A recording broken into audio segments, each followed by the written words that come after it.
Urdu mentor کے معزز ناظرین السلام علیکم۔ شیطان کس طرح انسانی ذہنوں میں وسوسے پیدا کرتا ہے۔ ایران کے ایک گاؤں میں دو بھائی رہتے تھے، دونوں میں بہت زیادہ محبت تھی۔ لوگ ان کی محبت اور اخوت کی مثال دیا کرتے تھے۔ بڑے بھائی کا نام عبداللہ اور چھوٹے کا نام عبدالرحمن تھا۔ عبداللہ شادی شدہ اور 4 بچوں کا باپ تھا، جبکہ عبدالرحمن غیر شادی شدہ تھا۔ دونوں برتن سازی کا کام کرتے تھے اور اپنے کام میں بہت ماہر تھے۔ وہ سال میں 2 مرتبہ اپنے تیار کردہ برتنوں کو بیچنے کے لیے شہر جاتے اور واپسی پر اپنی ضروریات زندگی کی چیزیں خرید لاتے۔ اس کاروبار سے انہیں آمدنی حاصل ہوتی تھی۔ حسب معمول دونوں بھائی برتن لے کر شہر کی طرف روانہ ہوئے۔ یہ کئی دنوں کا سفر تھا۔ ابھی وہ شہر سے 1 دن کے فاصلے پر تھے کہ دوپہر کا وقت ہو گیا۔ انہوں نے ایک سایہ دار درخت کے نیچے گدھوں سے سامان اتارا، ان کے آگے دانہ ڈالا، خود وضو کر کے نماز ظہر ادا کی اور کھانا کھانے لگے۔ کھانے سے فارغ ہوئے ہی تھے کہ انہیں ایک شخص کے چلنے کی آواز سنائی دی۔ انہوں نے دیکھا کہ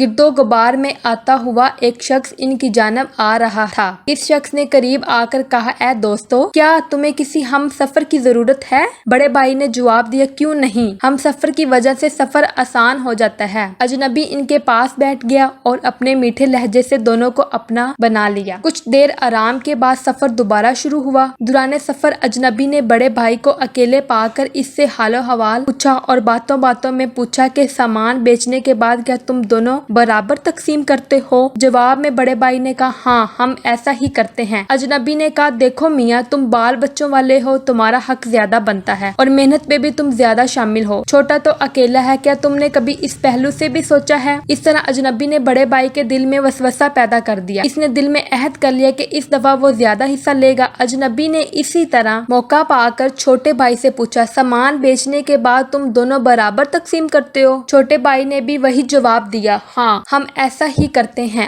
اجنبی نے کہا، میاں، تمہاری ابھی شادی ہونی ہے، گھر بننا ہے اور آمدنی کی تقسیم میں تم گھاٹے میں رہتے ہو، کام کاج بھی تم زیادہ کرتے ہو، بڑا بھائی تو اپنے بچوں میں مصروف رہتا ہے، اس طرح تمہارا گھر کیسے بنے گا؟ شادی کے اخراجات کہاں سے آئیں گے؟ چھوٹا بھائی بھی وسوسوں کا شکار ہو گیا اور کچا کچا رہنے لگا۔ اجنبی سائے کی طرح کبھی چھوٹے بھائی کے کان بھرتا تو کبھی بڑے بھائی کے کان بھرتا۔ شہر پہنچنے کے بعد سامان بہت اچھے داموں فروخت ہو گیا۔ ضروری خریداری کرنے کے بعد دونوں بھائی جامع مسجد میں جمعۃ المبارک کی نماز پڑھنے گئے۔ امام صاحب نے خطبے کے دوران سورۃ ناس کی تشریح فرمائی کہ شیطان کس طرح انسانی ذہنوں میں وسوسے پیدا کرتا ہے، اور فرمایا کہ اگر کوئی بھی آپ سے کوئی ایسی بات کرے جس سے آپس میں پھوٹ پڑے، بے اتفاقی پیدا ہو یا حرج جاگ اٹھے، تو آپ لوگ فوراً لا حول ولا قوۃ الا باللہ العلی العظیم پڑھیں۔ اس طرح وہ شیطانی وسوسہ فوراً غائب ہو جائے گا۔ دونوں بھائیوں کی سمجھ میں بات آ گئی۔ مسجد کے باہر انہوں نے اپنے دلوں کو ٹٹولا اور ایک دوسرے کے بارے میں غلط وسوسوں پر فوراً لا حول ولا قوۃ الا باللہ العلی العظیم پڑھا۔ اجنبی فوراً غائب ہو گیا۔ دونوں نے ایک دوسرے کو سب کچھ بتا دیا اور ایک دوسرے سے معافی مانگی۔ انہوں نے ایک دوسرے کو دل سے معاف کر دیا اور اللہ تعالیٰ کا شکر ادا کیا کہ امام صاحب کو ان کی رہنمائی کا ذریعہ بنایا۔ اس کے بعد وہ امام صاحب کی خدمت میں حاضر ہوئے اور ان کا بھی دل سے شکریہ ادا کیا، کیونکہ انہی کی بدولت وہ شیطان کی مکروہ چال سے بچ گئے تھے۔ کمنٹ میں بتائیے گا آپ کو ہماری ویڈیو کیسی لگی۔ اگر آپ کو ہماری آج کی ویڈیو پسند آئی ہو تو اس کو لائک، شیئر اور چینل کو سبسکرائب ضرور کر دیجیے گا۔